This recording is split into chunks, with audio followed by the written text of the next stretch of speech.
এখন ইয়ে হয়, গুড আফটারনুন। আমাদের গ্রুপ 4 থেকে আমরা এই কাইজেনে আজকে যেটা করেছি, আগে যিনারা অনেকগুলি সবাই সাকসেস স্টোরি বলে গেল, আমাদের আজকে ফেইলিওর স্টোরিটা বলতে হচ্ছে আর কি। এটাই হচ্ছে বাস্তবতা। গত ইয়েতে আমাদের সাকসেস রেট ছিল 53.33%, আমাদের কমে গেছে দেখি 45% এসে কাইজেনের পরে ডাউন হয়েছে। ডাউন হওয়ার কারণে আমাদের সব থেকে ইন্টারেস্টিং ব্যাপার হচ্ছে যে আমাদের কাছে মনে হয়েছে 45%, এবং এটাই আমাদেরকে উৎসাহিত করেছে যে কেস স্টাডিটা এখন মজা করে করা যাবে, ভালো করে করা যাবে। সাকসেস হলে তো মানুষ আনন্দ পায় আর চেষ্টা করে না, বাট ফেলার হয়েছে বলে আমাদের মনে হচ্ছে যে সাকসেসটা আরো ভালো হবে বলে আমার মনে হয় আর কি। তো আপনারা সবাই অনেক ধরনের কেস স্টাডি করে দেখাইছেন, অনেক কিছু দেখাইছেন, আমরাও সবগুলি করেছি।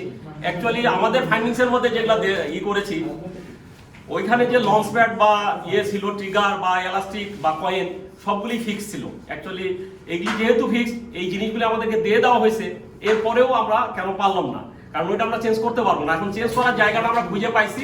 চেঞ্জ করার জায়গাটা হচ্ছে আমাদের নিজেদের মধ্যে। প্রথম যে ব্যাপারটা আমাদের কাছে মনে হয়েছে আমাদের নিজেদের মধ্যে, সেটা হচ্ছে এটাকে আমরা জাস্ট একটা খেলা হিসাবে নিয়েছি। আমরা এটার মধ্যে যে অনেক কিছু শেখা যাবে, এটা আপনাদের বক্তব্যগুলি শোনার পরে বুঝলাম যে না, এই খেলার মধ্যেই অনেক কিছু আছে। আমরা অ্যাকচুয়ালি শিখছি after examination. Actually student life থেকেও আমার ওই একটা ইয়ে ছিল, আমি ওই পরীক্ষার পরে এসে বইগুলি পড়তাম, আগে পড়তাম না, এই জন্য রেজাল্টটা ভালো হয়নি। মাঝেদের অনেক ভালো রেজাল্ট করেছে, একদম রূঢ় বাস্তবতার কথা বলছি আজকে। এবং আমাকে সবাই ভালো স্টুডেন্ট হিসাবে জানতো, কিন্তু রেজাল্টের বেলায় পাওয়া যেত না। পরীক্ষার পরে পড়ি, আজকেও আমাদের খুব ভালো হলো। আপনাদের সবার থেকে শিখে আমরা খারাপ করেছি, সবগুলি কম্বাইন করলে ইনশাআল্লাহ পারফর্মার হিসাবে আমরা সব থেকে ভালো পারফর্মার হব, এটা আমরা আশা করি। এবং আমাদের টিমমেট যারা আছেন তাদের কোয়ালিটি অনেক ভালো। বাট ওই after examination, not on the examination আর এক্সাম হল আর কি। তো আমরা যে যে ইয়েগুলি আপনার এখানে যে যে টুলসগুলি মেথডগুলি ছিল, আমরা সেগুলো চেষ্টা করেছি ফাইন্ড আউট করা, কেন হলো না। আমরা অ্যাকচুয়ালি সেটও করেছিলাম, এসওপি সেট করার পরেও আমরা যখন সেট করি তখন দেখলাম যে না, টু দ্য পয়েন্ট ফাংশনিং। এবং আমি কয়েকটা শর্ট নিয়ে দেখলাম যে না, ওইটা 100-র আশেপাশে।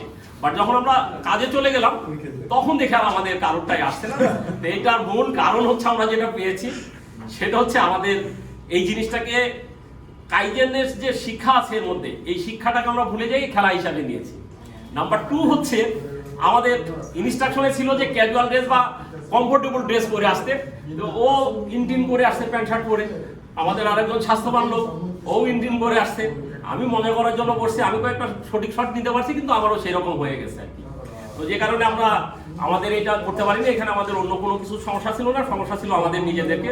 এবং আমাদের প্রপার কনসেন্ট্রেশন দিলে, আমি যেহেতু 20টার মধ্যে একটা হলেও তো আমি 100-র কাছে নিতে পেরেছি।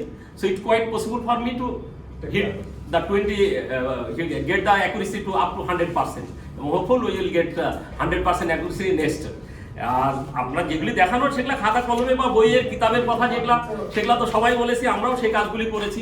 আমরা হিস্টোগ্রামটা করেছি, কন্ট্রোল চার্টটা করেছি, ভয় অ্যানালিসিস করেছি। ওই ফিশ ডায়াগ্রামও একটা করতে বলছিলেন, আমরা একটা মাছের মতো করতে চাইছিলাম, তো মাছটা মনে হয় ঠিক মতো হয়নি। এইটা আর কি,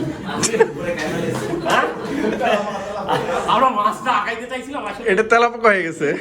তেলাপোকা তো হবেই ভাই। ইঞ্জিনিয়ারিং পড়ার সময়তে আমাকে হচ্ছে মেকানিক্যাল ড্রয়িং ছিল, আমরা ফেল করতে যাচ্ছিলাম। এই জন্য স্যার আমাদের পরীক্ষার আগেবার ডেকে নিয়ে আসছিল, 4-5 জনকে ডেকে নিয়ে এসে বলছে যে তোমাদের পাস করার ওয়ে নাই। আবার নতুন করে বই টই দিয়ে বলছে এগুলো পড়ে টড়ে আসো, নাহলে পাস করবো না। মাকলুবাল নুর স্যার মাঝে, বুঝছো, ওই যে ডক্টর মাকরুবাল, মানে উনি মেকানিক্যাল ডিজাইনে বাংলাদেশের সব থেকে ভালো টিচার ছিলেন আর কি। হ্যাঁ, অনেক ভালো। তো যাই ডিজাইনটা যাই খারাপ হোক আর ভালো, থিমটা ঠিক আছে, থিমটা ঠিক থাকলেই হবে। মানি ব্যাগ যতই ছেঁড়া ফাটা হোক, ভিতরে টাকা যদি ঠিক থাকে সব ঠিক আছে। আর চকচকা মানি ব্যাগ, ভিতরে টাকা নেই, এতে কোনো যায় আসে না। কাছে আমার প্লাটিনাম কার্ড আছে না সিগনেচার কার্ড আছে, ডাজন্ট ম্যাটার। এখানে যদি ব্যালেন্স থাকে তাইলে ডাজ ম্যাটার। আমার কাছেও আছে, কাজেই আমাদের ভিতরে যা আছে এটা কিন্তু খুব ভালো জিনিস আছে। এটা আমরা যদি সময় পাইতাম, একদিন লেকচার দিব আপনাদের, সেদিন পড়লে দেখবেন, বুঝতে পারবেন যে আমরা কত ভালো করে এটা প্রেজেন্টেশন করার চেষ্টা করেছি এর মধ্যে। এরপরে আমরা হোয়াই অ্যানালিসিস করে দেখলাম, যতবারই হোয়াই করছি, খুঁজে ফিরে দেখি যে আমাদের ইনঅ্যাটেন্টিভনেস, আমরা হারিয়েছিলাম এখানে কাজ করার সময়। আপনারা সবাই দেখেছেন যে এই 10 মিনিট টাইম দেওয়া থাকলে আমরা 3 মিনিট 4 মিনিটে শেষ করে ফেলেছি। অ্যাকচুয়ালি এটা তো ঠিক না, আমাকে 10 মিনিট টাইমটা দেওয়া হয়েছে ঠিক ওই 10 মিনিটের মধ্যে ভালো করে কাজটা করার জন্য। আমরা হারিয়ে হয়েছি। আমাদের সেই জন্য 2.5 মিনিট 3 মিনিটের মধ্যে হয়ে গেছে। তো যত বিজি হবে তত ফল্ট বেশি হবে, যে কারণে আমাদের আগের তুলনায় আরো কমে চলে আসছে আর কি। সো এটা হয়নি আর কি। তারপরে আমরা আর কি করলাম, ভয়ের পরে কাউন্টার মিজাজে সব জায়গায় যাই, আমাদের কনক্লুশন যেটা সেটা হচ্ছে আমাদের এসওপি ঠিক ছিল, আমাদের ট্রিগার ঠিক ছিল, এলাস্টিক ঠিক ছিল, লঞ্চিং প্যাড ঠিক ছিল, আমাদের ইয়েটা ঠিক ছিল, শুধু আমাদের কনসেন্ট্রেশনটা ঠিক। ম্যান খারাপ না, ম্যানও খারাপ না, ম্যান আর অল, কারণ তারা হিট করেছে। ম্যান খারাপ বলবো তখনই বলতাম যে তারা হিট করে এখানে নিতে পারেনি। যখন ভালো কনসেন্ট্রেশনটা দিয়েছে তখন ঠিকই 50-এ নিতে, 100-র আশেপাশে নিতে পেরেছে।